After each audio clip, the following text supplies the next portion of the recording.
right. Hello, everyone. Make sure you guys can hopefully hear me okay. Yeah, I think everything's okay. I hope everyone is doing good on this Saturday morning for y'all. Yeah, Saturday morning for y'all. Sorry, it's like 11 o'clock at night for me, so I'm a little disoriented here. But I wanted to get on here to talk and share a little bit about my journey. What are my hands doing? Calm down, hands. I'm gonna have to take off the camera. I'm gonna have to take off the camera. There we go. All right. So yeah, just kind of wanted to talk a little bit about my journey because I know that a few of y'all. Hey, Jazzy, how are you? I feel like it's been forever since I've talked to anybody. I've been so busy trying to get everything taken care of here. It's been absolute chaos, which I will talk about here in a second. But how are you doing? Yeah, make sure everything. Can you hear me okay? Is everything good? This is a weird setup. Good. It's good to see you. Oh, good. I'm glad. I'm glad you're doing good. Yes, it's gonna take me a minute to kind of get back. I do want to start streaming hopefully this week coming up, but realistically, we'll see. That's the goal. But yeah, we're gonna see with this new schedule and everything. But yeah, like I said, it has been pretty busy. These last few weeks really has. Actually, no, last few months. Realistically, it's been I would say the last few months very busy. Um, just trying to get all the paperwork. I mean, Jazzy, you know some about it, which again I'll explain here a little further for everybody else, but it has been kind of chaos. But yeah, so to talk a little bit about my journey. So as some of you guys know, I was in Thailand for the last like year and couple months, almost a year and a half, almost.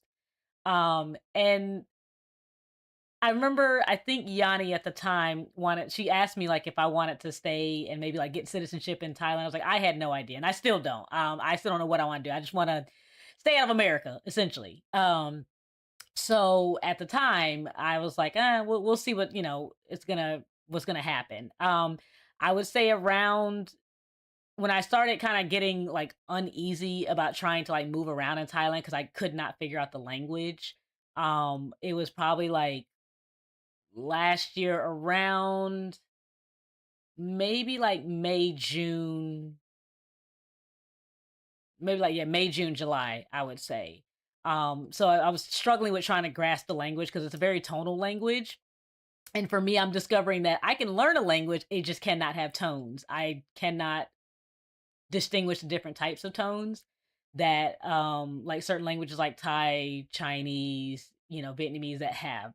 So I was like, I can't live in a country that I literally cannot function. Yes, I was able to get by, but I don't like using my phone for everything because I still feel like a lot of stuff gets lost in translation.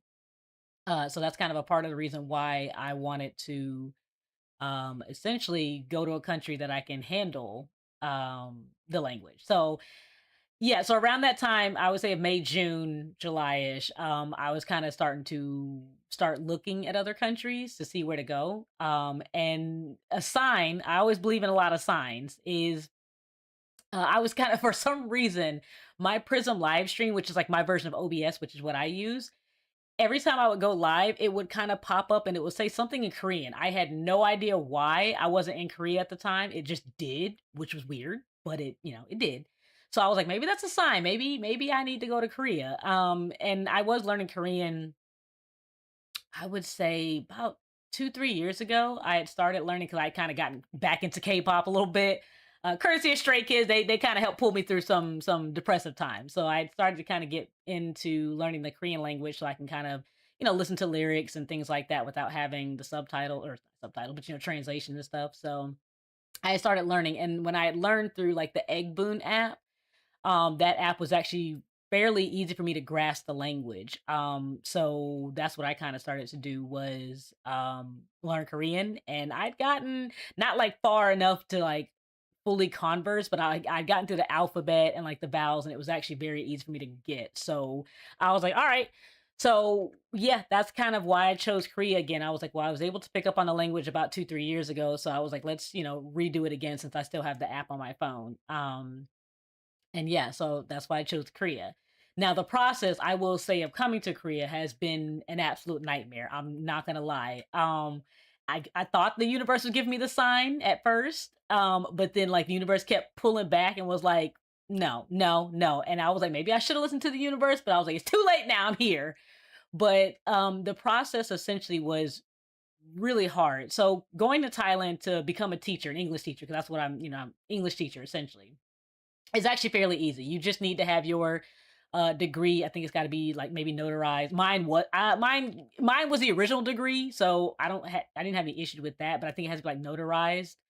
Um, but it's really easy to go to like Thailand to become a teacher. Now, Korea, on the other hand, Korea and Japan, I would say, because they're part of, I guess, something called the Hague. Don't ask me for sure what it is. I think it's like a few countries like maybe like the United States, Japan, Korea, and like a few other countries that are part of something called the Hague. You need to have certain documents that are going to be like, was it notarized, or was that what the phrase of it was? It I'm blanking on the name. I don't know if it was notarized. It might be a different name. I'm blanking on it. I'd have to look it up, but certain documents. So for example, my like my degree, my marriage certificate, my what else had to be? It was like some, I want to say like a few things had to be absolutely like notarized. So so first off, I had to get an FBI background check. Korea don't play. They don't play at all. So you had to get the background check. The problem with the FBI background check is it's only good for 6 months. So you have a 6 month window to essentially try to find a job before you have to redo the whole background check again. And that takes a minute. So yeah, there was that. But once you get the FBI background check, that has to get notarized. Again, your degree, any other important documents, all has to be notarized. Luckily, I had like my birth certificate here with me, and like a few other things. Like my birth certificate is my original birth certificate. Like I asked my mom, and like it has like the little special stamp at the bottom. Um, so that to me is like it should have been fine, which it was, but it's like if they needed that, they didn't. But like that should have been fine because again, it's the literal original one.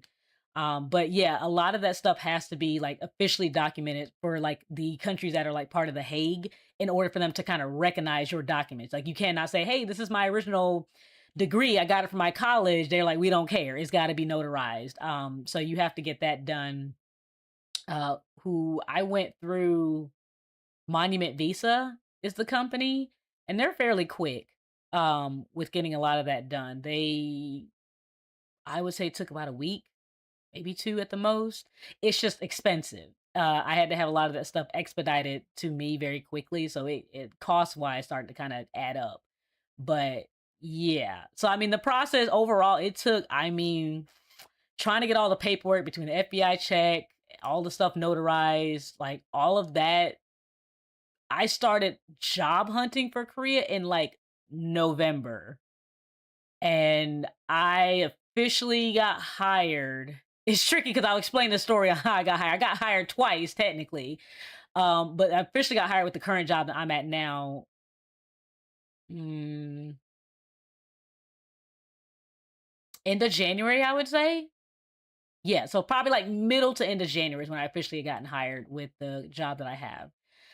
Now, the process of job hunting. I thought America was bad when it came to job hunting. Like, especially with everything right now and how there's just hardly any jobs, aka no jobs. A lot of that stuff sounds like it's mostly just ghost jobs. Korea is about the same, if not worse, no offense. But it really was like I had applied to probably about 20, like, so I use different recruiters to be honest with you. So you have the option of trying to go directly to the school yourself, or a lot of people will go through a recruiter. I started with one recruiter, and at first she was great, uh, but she kind of started to worry me towards like the endish of the process. So she wanted all the notarized stuff to her by a certain time period. I think like maybe at the time when I had first gotten the job, I might have gotten the job, I would say maybe endish of December. To get all that stuff notarized, it was right around Christmas and New Year's. So you guys know how it is in the States. It's like a lot of that stuff is going to take time. Like, everybody's off for the holidays. It happens. She was trying to rush it. She's like, "Oh, and I'm like, honey, it literally says on their website, like they're saying that they are off until such and such date. Like there's nothing more I can do to that." So she was stressing me out with trying to get the documents by a certain time. because it takes the visa process for Korea a month to essentially get the paperwork done. So you have to send it to them. So if they needed me there by, say, beginning of March, she was trying to get it by the end of January. So that way they had the month of February to get all the paperwork done so I can be there by the beginning of March. The problem was one of the FBI background checks, she wanted me to, get it notarized, which I'm like, okay, it's fine. I'll use Monument Visa. I kept asking her the address. I said, what is the address? Because she said it needs to be sent directly to the school. I said, okay, fine. What's the address? Before I even sent it, she never replied back. I said, all right, this is what I'm gonna do. I'm gonna go ahead and do the FBI check, have it notarized, have it sent to my mom's house in the States. She can send it to me. Problem solved. This woman then she then emails me back and was like, "Oh, I need you to have them change the address." Now, mind you, I get worried about changing an address to something in the middle of the process because I just feel like it's going to get lost. That's more money that's going to be on my part. I'm not trying to deal with that. So I'm just like, "Look, honey, it's going to the States. It'll get shipped, and then we can go from there." But she kept pushing it. She's like, "Oh, it needs to be sent to the school today. Have you reached out to them and have them change it?" I'm like, "Honey, this is starting to stress me out."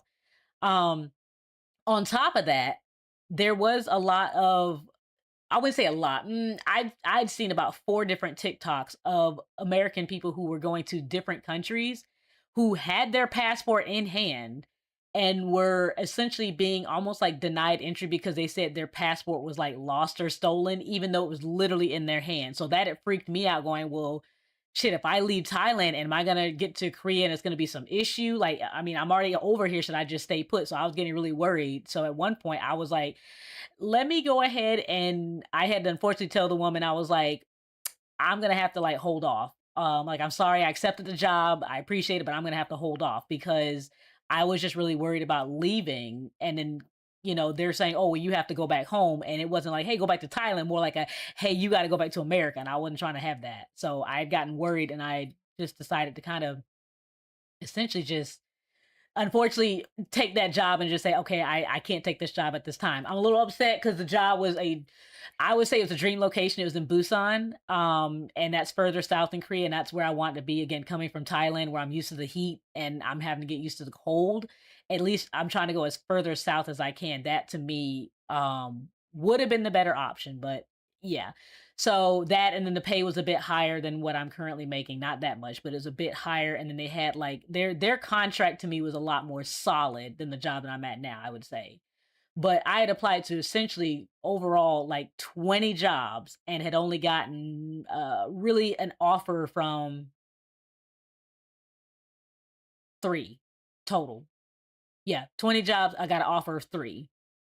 So the one that was in Busan, another one that was in a different location, and then the one that I'm at now. So I was kind of like, you know what? Let me not push my luck. Let me just take this job, just to get over here, and then I can always kind of look at trying to do something different later or something like that. But yeah, the process is it took about, I would say, December, January, February, March, about 4, I would say almost 4 to 6 months realistically, but I would say about 4 to 5 months of looking for a job, getting the job, getting all the paperwork, and then having the visa process. The last, where are we now? We're April? Yeah. So, the visa process for me, they started that, I would say February 9th-ish, like, yeah, about February 9th, I would say. And it, I think, got back to me, when did it get back to me? Ooh.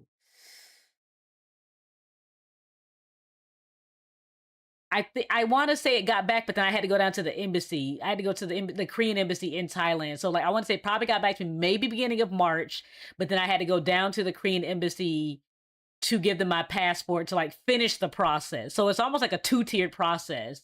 You gotta start your visa, which takes a minute through immigration. It takes a month, and then, like, you have to go back through the Korean embassy, and that takes, like, another, I think it was like they said 10 to like 15 business days. So I mean, it maybe took them a week, but still. So like overall, about a month and a half for the whole process before I can officially like book my ticket to come to Korea. Um, but yeah, that was a lot of that was just very like it just had me stressed out. just because I was just worried about a lot of, and then at one point, oh my God, at one point I was stressed out because I get it that, I no longer have my maiden name. And so when I first went to Korea, that was back when I was in college. Of course I'm going to have my maiden name. It's college, study abroad program. The problem was during like the first visa process, my recruiter was like, "Oh, well, your names are different. Why are your names different?" I'm like, "Well, because I got married. Like that. I mean, my current passport is in my married name. Really, my degree is in my maiden name, but it's just the one." So I kid you not. They were like, "Oh, well, we can't find." They couldn't find the immigration could not find you in the system, which is odd because when I wrote the paper, I wrote my first and last. So you write again when you're writing the paper to immigration, you're giving them your current name, and it straight out said, "Are there any other names that you could be when that you are known for that you came into our country?" And I gave them my name. They were talking about, "We can't find you." Like then they wanted my old passport. Now, mind you, again, listen to me, y'all. My old passport was again during college back in what 2011 or so, and then again I got married, so that was around 2016. Yeah, around 2016. So I had to get like all new paperwork, all that stuff.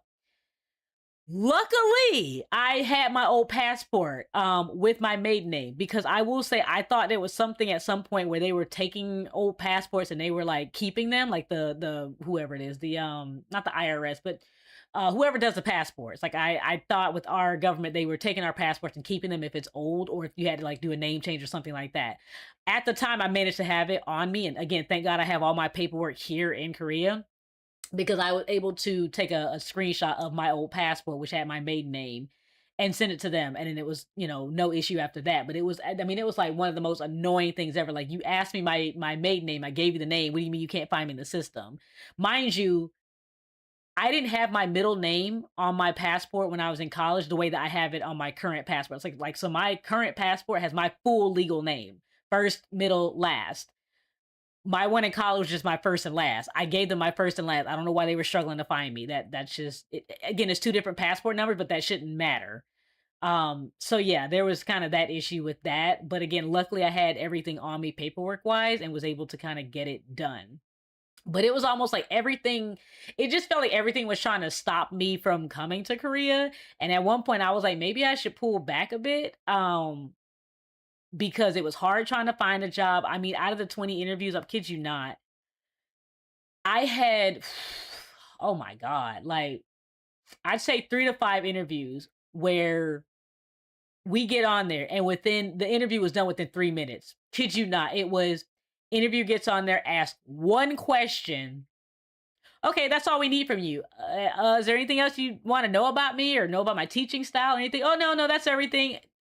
Okay, well, okay. And then it was just like, you shut it down. And then of course, my recruiter decided to give me feedback, because every time I failed an interview, if you will, he would give me feedback as to like what their issue were with me. And I just, oh my God, someone like, I just remember someone being like, "Oh, you're not very energetic." Mind you, I'm doing these interviews literally after work already as a teacher. So I'm working here in Thailand doing my, what, 8 to, no, I was at work at like 7. I'm at office 7 o'clock in the morning, get off at about 3:30, get home, do an interview at 4 o'clock.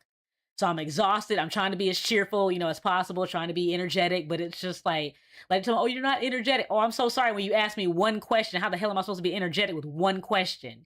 Maybe if you tell me, "Oh, well, how do you normally teach your classes?" I can be like, "Oh yeah, I teach my classes like this. I do this, all this stuff." And I can really kind of then explain a little further, and then that energy will come out. But when you're not really asking me anything, how the heck, how do you expect anybody to have energy? That just made no sense to me.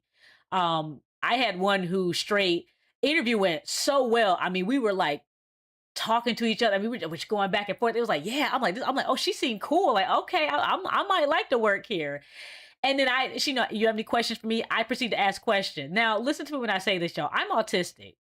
If you say, "Do you have any questions?" I'm taking that as, okay, well, I can ask question. Now, I know there are certain questions that you kind of don't ask, but at the same time, you say, "Are there any questions?" I'm going to go for it. And so I know that some of the questions I asked was like, "Oh, well, just if what would the salary be?" Because the thing about Korea is it could be anywhere from 2.1 million won to maybe 3 million won, depending again on the Hagwon. So the Hagwon being a private school. So you have your public schools, your private schools. I think private schools are paid more, which is interesting because I'm going there. It's still low paying, from what I'm hearing. So so if I'm getting, let's say 2.1 million won at a private Hagwon, like a private school, then public school got to be less than that, which is interesting. But I'm just trying to get an idea so that way I know if I'm looking for a place to stay, what the budget would be, all of that. I'm just trying to get an idea. And then another question I want to say I asked, what else I asked her was like, if we have to work on Saturdays, which is a legit question because again, with my job in Thailand, yes, I had to work a Saturday. It's like one Saturday for English camp. That was it. So for the whole like semester, you're doing only one time English camp. But with Hagwons, it sounds like it was a bit more. So I was just trying to, understand like, hey, am I going to be working like every Saturday, every other Saturday? What are we talking? So I kind of have an idea. Apparently, those questions offended her because, we get off there again. The interview ended and I thought everything was fine. I was like, she didn't seem like she made a certain face that was displeased or anything like that. So I'm thinking, okay, all right, whatever.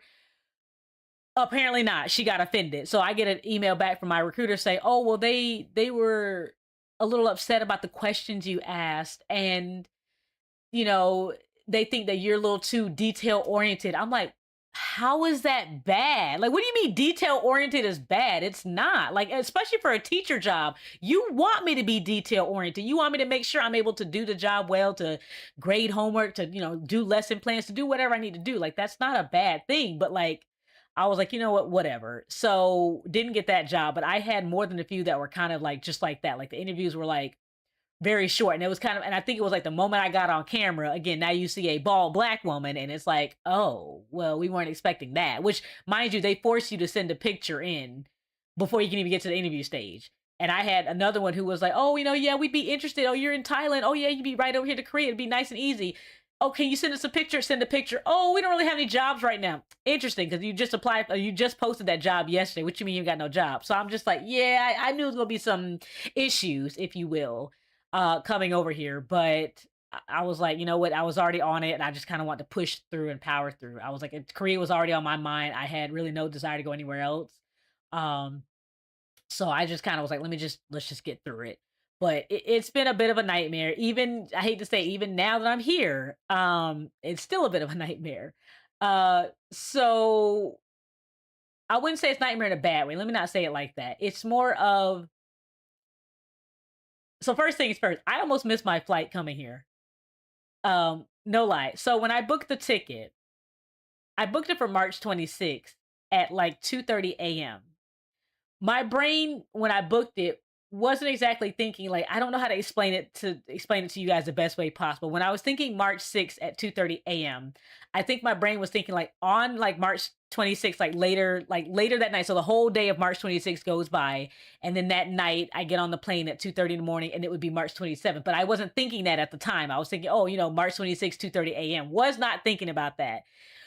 So like all day on, I would say the 24th, I was feeling very anxious. I was like, what's wrong with me? I was like, why do I feel anxious? Like I couldn't take a nap that day. I was like, okay, I packed up everything. Everything's, good. I was like, I just have to go shut off my internet the next day. I got to go, close down the bank accounts. I just got to do like little stuff like that. I should be fine. But I was like, I was just anxious all day, that day. I was like, why can't I was like, what's wrong with me? And then March 25th happens. And again, same thing. I got up early, like kind of did some, like did some laundry, did whatever. I was like, all right, whatever.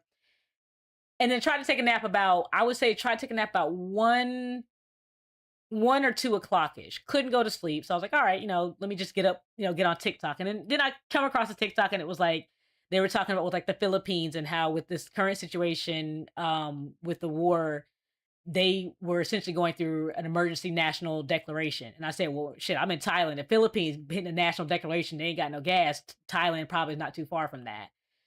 And so I was kind of like, and if something told me, I said, let me just check my flight again. Let me just check the thing. And then I looked at my flight, like really looked at the date, and was like, I think they mean March 26th, like tonight, like if today's the 25th, they mean like after midnight, it'll be the 26th. I got to be on that plane at 2:30 in the morning, like tonight. And so I started panicking, and I was like, oh my God. So I had to run to like deliver my internet box back. I had to try to go close the bank accounts. That was a disaster because for some odd reason in Thailand, they have a rule of where you open your bank account at that location, you have to go back to that same location to close it. And one of my old coworkers kind of had told me an issue like that with her and her wife. Um, because they had opened up an account somewhere else and they were like, yeah, we can't get back over there just to close it down. And I was gonna that was a problem. I was gonna go back to that original location to close it down, but when I realized that I had to be on that flight like that night, I was like, I don't have time. So I went to like the closest location possible. And they were just like, so then I waited like an hour and they were like, yeah, we can't close it down because you have to go back to the original location. So I said, well, what am I supposed to do? I can't like leave a bank account open. She's like, just take out all the money and essentially we will, it'll just automatically close if there's no money after a year. I said, all right. So I had to kind of just leave it at that, dropped off the internet box, rushed home, had to quickly finish packing up like the last little bit of stuff and then like eat dinner. And then I was kind of like anxious, like, from like 7 or 8 till like, about I left, I would say about 10:30 from my apartment to get to the airport. So that was already kind of hectic, realizing I almost would have missed my flight because I was thinking it was gonna be like the next day. So there was that. So then the next day, get through my flight, everything's, relatively smooth. Get to Korea on the 26th. And my school wants me at the school. So mind you, I'm getting again on a flight at 2:30 a.m. I get to Korea about 10 a.m. ish, trying to run around the airport to get a SIM card. Because my eSIM card was not working on my one phone, trying to get a WOW pass, which is kind of like the best way to describe a WOW pass is like a debit card that you can put money onto here, which I kind of knew I was going to need because both of my bank accounts were trash trying to get cash out. And I knew they were going to be trash trying to get cash out. So I was trying to run around the airport, do that. Couldn't figure that out. So I was like, let me just get to the school. Let me just do that. They pretty much had me at the school all day shadowing the teacher I was going to be replacing. Now, mind you, again, I am running off of little to no sleep from like the day before. Like I would say I woke up at maybe 10 a.m. on the 25th, was up all day, slept a little bit on the flight, and then was up again. So like for like 2 days straight, I was just straight up. And then they wanted me at the school. And I'm like, bruh. So I'm trying to like pay attention and like see what what's going on, what I have to do, all this stuff. It's just kind of, again, it's very hard to do when you're running off a little bit of sleep. And then when I finally like, okay, they're like, oh, well, the hotel, you can't check in until like 5 o'clock, which is why they wanted me at the school because I really couldn't check into the hotel. Mind you, they're also paying for the hotel. I didn't really have a choice. So I was like, all right, fine, whatever. So I was at the school all day, and then they were like, oh, we're gonna have a company dinner to say goodbye to the new teacher, like the teacher I was replacing. And I'm like, I really don't want to just socialize. I'm like, I want to go home. I want to sleep. Like, I'm tired. But I'm kind of glad I slightly went because that was pretty much my meal for the night. Because I couldn't get money out. So I was like, well, that's my meal essentially. But I was just completely tired. So slept, and then they wanted me back at the school again the next day. So Friday, for essentially another full day. So I was there at like 8:50, and again shadowing a teacher, the teacher I was replacing, shadowing her as she does her classes. Mind you, the director or the vice director, the one who hired me, she kept pulling me out of class to like do paperwork or to do something or to talk to me. So like I was kind of missing a lot of stuff as to what was going on and what I had to do. And then the girl left like Saturday. So come Monday, this week, this past Monday, it was like I don't know what to do. There was really no training. Like they called that training, but not really. Because again, they just kind of threw me right in here. So I'm just trying to do the best that I can, trying to figure it out. But it's just like I said, that's what I'm saying. It's been a little bit of a nightmare because it's like wasn't really training as to knowing what I have to do. Wasn't really any guidance as to where all the materials are that I need for my classes, so I kind of know what to do. And then unfortunately, I have to go to two different schools. So I had the kindergarten side in the morning from like 9 until 2:30 essentially. And again, I hate to say this is babysitting. I'm just babysitting a bunch of like, like 5, 6 year olds. Um, but from like 2:35 until like 6 almost, I have to go to the other side, which is the elementary side, and teach over there. And they're more advanced on that side. As in they can speak, I mean, their English is very good. Like I would say for what they're like, what, 7, maybe 7, 8, 9, potentially. Their English is really like we can hold conversations and they understand me exactly well. Or sorry, they can understand me very well.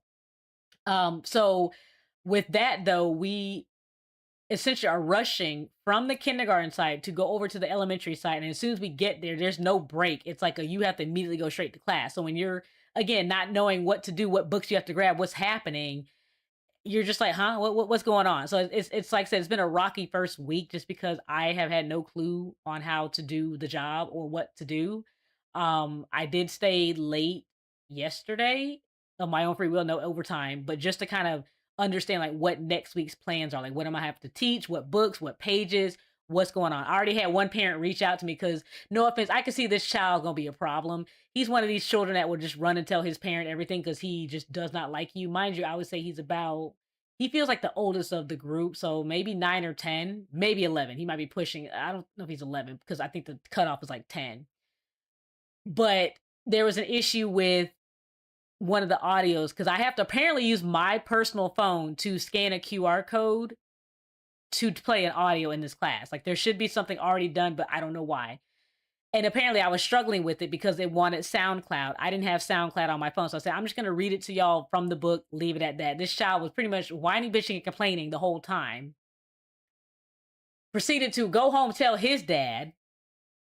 And then I get a message like, I think either that night, but I didn't see it until the next morning because the director was like, you need to check the thing or whatever, check your email or something. So I checked it and the dad was like, oh, well, I don't know why there was an issue in class. You know, I thought you guys had like the teacher or my child said that the teacher read and had them choose random answers. I said, so I replied back. I was like, hello, such and such father. I had to, I was like, I'm sorry, the audio wasn't working on my phone. I had to read the paragraph to the children. They were supposed to listen to the sentences and choose the correct answer. So I don't know why that child was like, I didn't say that part, but I don't know why the child was lying essentially. I didn't say that, but lying to his father saying choosing random answers. No, it was not random. If you know how to listen and choose the correct answer, that's what that is. So that kind of was like, oh, we're snitching already. Already we snitching. Okay. So I was like, there won't be any issues. I've taken care of that. So by the next class, we won't have any issues or whatever. Father replies back and was like, oh, well, I assumed that the school had adequate, sound system. Mind you, I mean, he's not wrong. I thought it would have adequate sound system too. I don't know why I'm using my personal phone to do a lot of this stuff. But again, there's nothing I can do about that. It's like, honey, this is the school.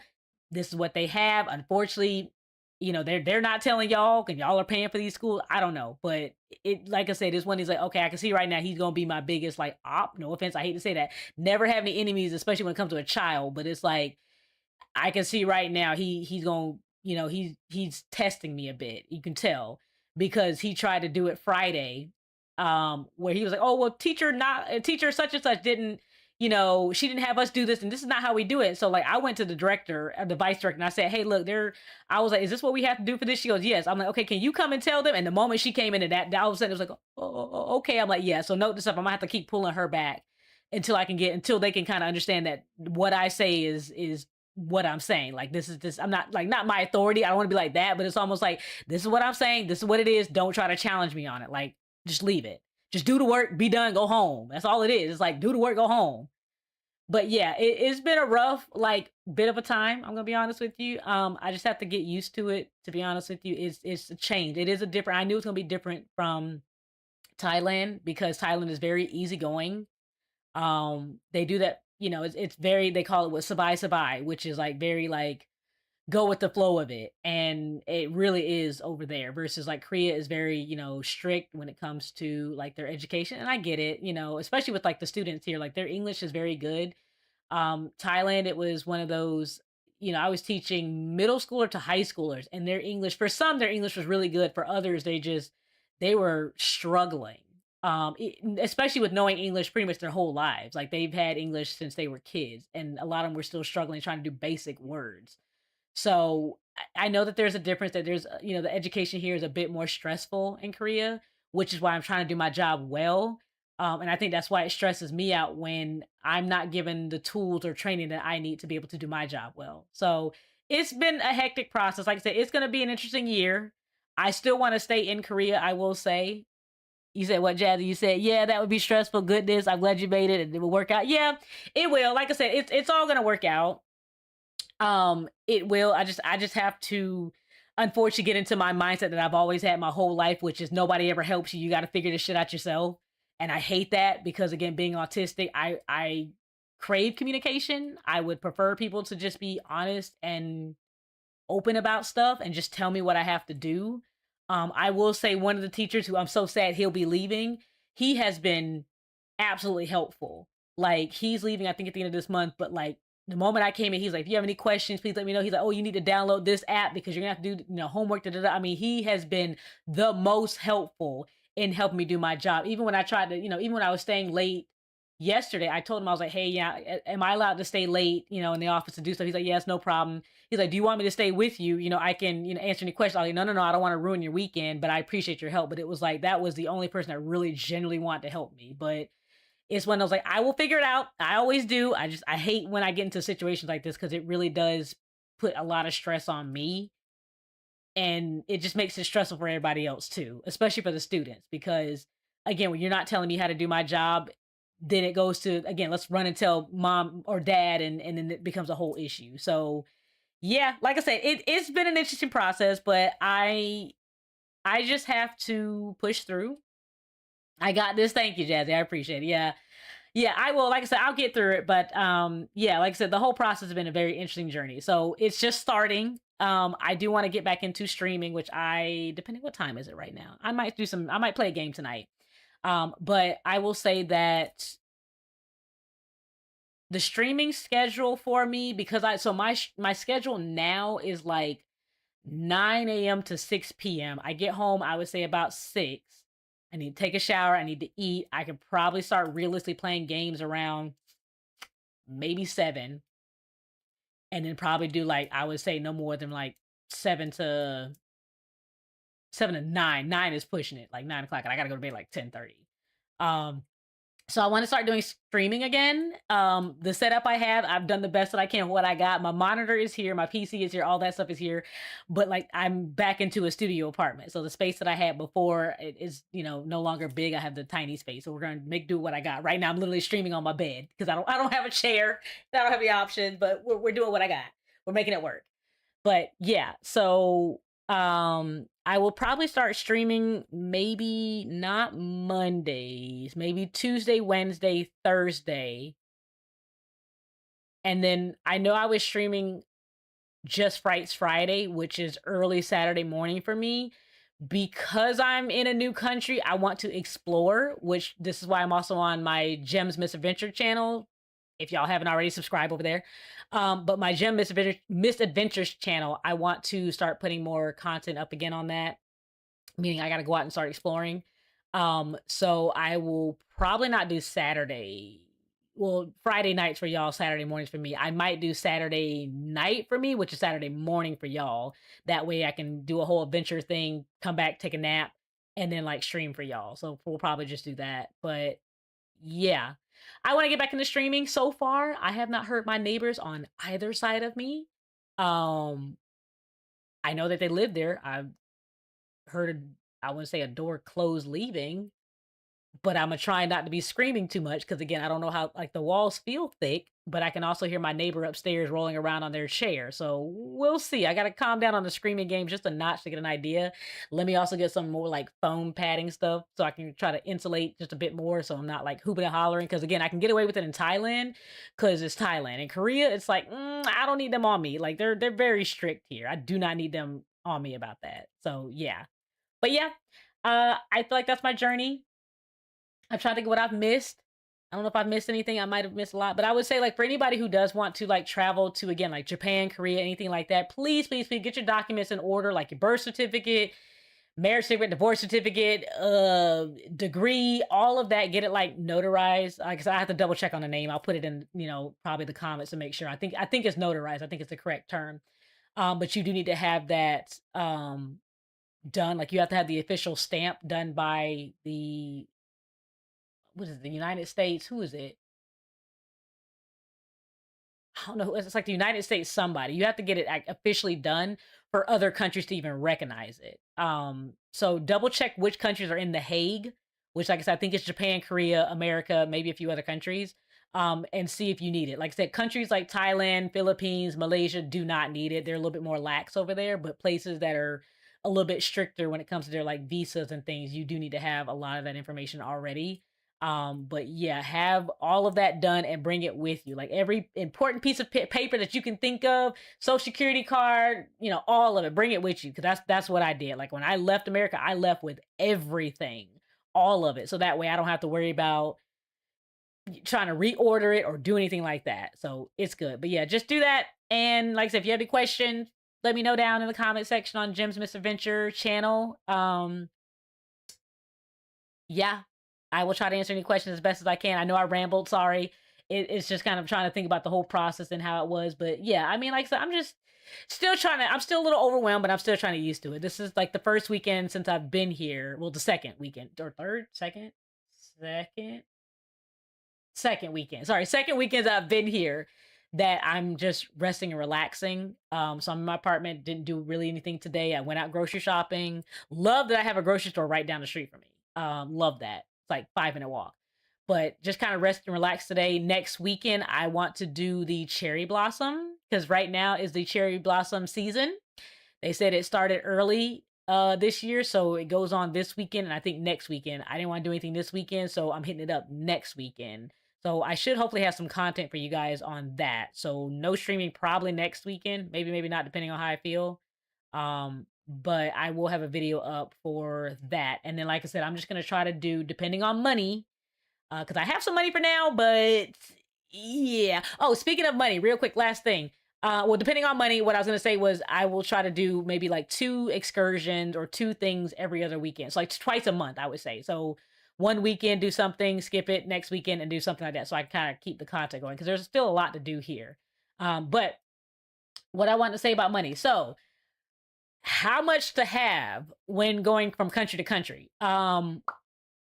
When I went to Thailand, I used the last of it in my 401k and I had about, I would say, $3,500, and that helped me. So you need about at least $1,000 alone just for a place to stay if you're renting your own place. Which I think most places in Thailand you have to there unless you find a company that has like student house, not student housing, but teacher housing, which I don't think some of them do. You're gonna have to find your own place, and that's gonna be about $1,000 because you need like first month's rent, security deposit, and maybe something else. Maybe just those two, I would say. And that's going to be about 40,000 baht, which is about equivalent to about $1,000. Korea, I'm hearing is harder to find a place to stay. You need something called an alien registration card, which again is part of the whole process of the visa. Like I haven't gotten mine yet. I still have to go do my health check, and then from there I got to go to the immigration, and then I can get my alien registration card, and then from there I can get an uh official Korean phone number because they're kind of strict on giving out Korean phone numbers if you do not have that card. Like I managed to get one at the airport, but like to get an official one, I have to have the alien registration card. So you to move over here, it sounds like to even get an apartment, you have to have an alien registration card. And of course a Korean phone number. I do not know. Okay, I was I was hearing different answers from different people, different recruiters, and like maybe another person who said like how much you need to have when it comes to getting an apartment here. There are two types. Please don't ask me the name. I have to look it up again. There are two types of like apartments you can rent. There's one that's like you pay for like the whole year, and I or something like you pay for the whole year, and I want to say like the rent itself is fairly cheap. And then there's the one that's like the standard rent that everybody does. Like you pay, however much a month for your rent. For the one that's for a year, I think they were saying you needed to have like 10,000 American dollars. I'm like, bro, I ain't got that much. Like I had some, but I had been spending some over the time. And so I didn't have that much left. So I was like, all right. So I was hoping to kind of do another one, but I'm hearing from like a lot of the recruiters that it's almost hard to rent here. Maybe because they're more cautious to rent to foreigners, which again I get it because again Thailand is a little bit more lax, Korea is a little more strict. So I kind of get that. So right now I'm currently in the housing that my school provides, which is fine to give me time to save up money and try to find my own place. But I would say just even around here, try to get food and groceries, things like that. How much did I have? I probably had about a little over $5,000 left. Mind you, I got some money from something else. So I know I said I used my last little 401k. I got money from something else, so I lucked out on that. But um, I had $5,000 coming here. I've only barely scratched the surface of using that amount, so I probably spent so far maybe about $500 ish, kinda. And that's like again getting a SIM card, um putting money on like the wow pass so I can use it around like to eat. Like I would say like I have not spent that much of my money since I've been here. Everything is about I would say the same like it was in Thailand, like fairly cheap. Like the American money still goes as of right now, the American dollar still goes pretty far. So I would say coming here, maybe you need before your first paycheck, if you're gonna be like doing like me, the teacher route. So if you're gonna be, doing a teacher route, before because I get paid at the end of this month. So I would say maybe to be on the safe side, about $3,000 to $4,000 coming here. Again, if you're planning to use their housing, if you're going to be a teacher. Again, if you're trying to do anything else like student or anything like that, I have no idea the different types of visas. Please don't ask because again, I know a few of them that are different, but um the one that I have, which is the E2 visa, that is my what do they call it? It's I think that's the work visa or the English teacher visa. It's like something to do with like English speaking or English teacher. So that visa, I like I said, I've got like the teacher housing and like I said, I'm just paying for my food and everything. So I'm saying about 3,000 to 3,000 to 5 at the most, to kind of get you like settled and to kind of make sure you have everything I would say before your first paycheck. I'm hoping my paycheck will be the full amount that they promised me in my contract, but again, I'm hearing different stories of like the hogwans and how they say like which I know they said that they would take out 50% for health insurance, they pay for the other 50. But I'm also hearing like other stuff that they kind of nickel and dime you for everything. Like so for example, I eat lunches at school because they provide the school lunches, but I'm hearing they take money out of your paycheck to pay for that, which is like okay, I guess I get it, but like okay.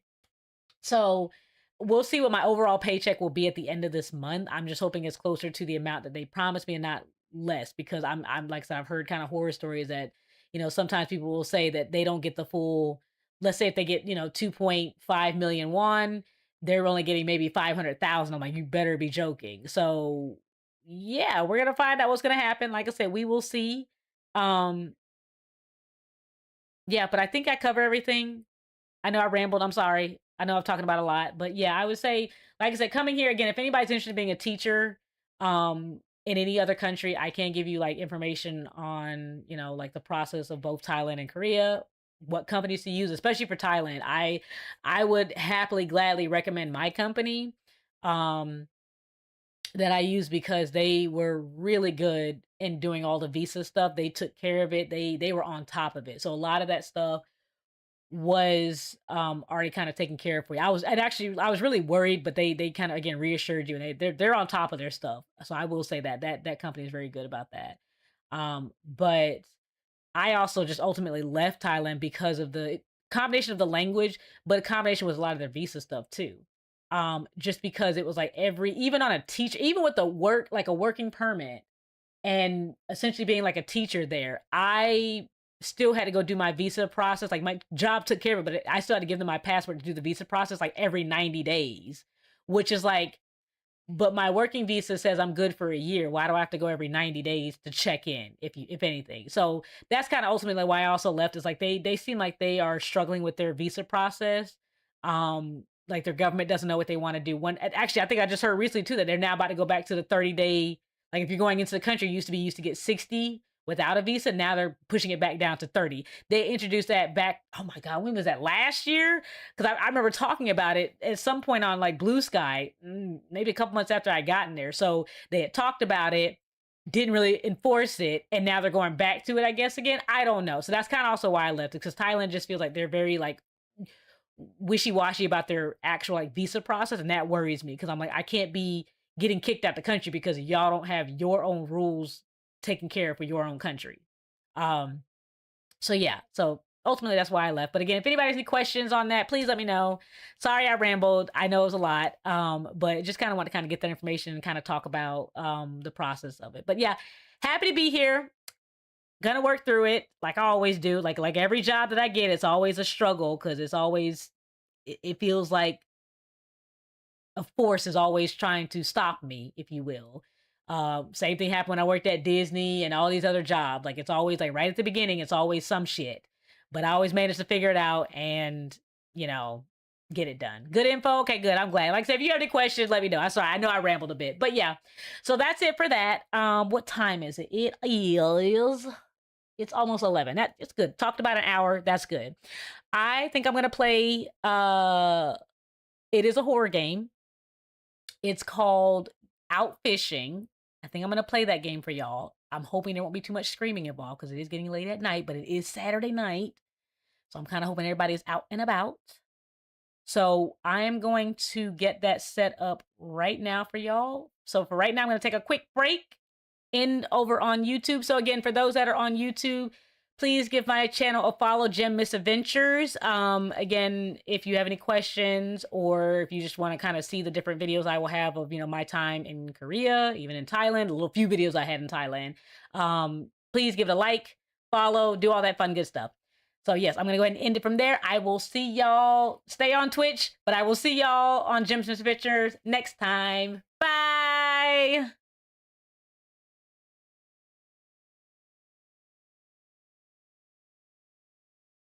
Okay.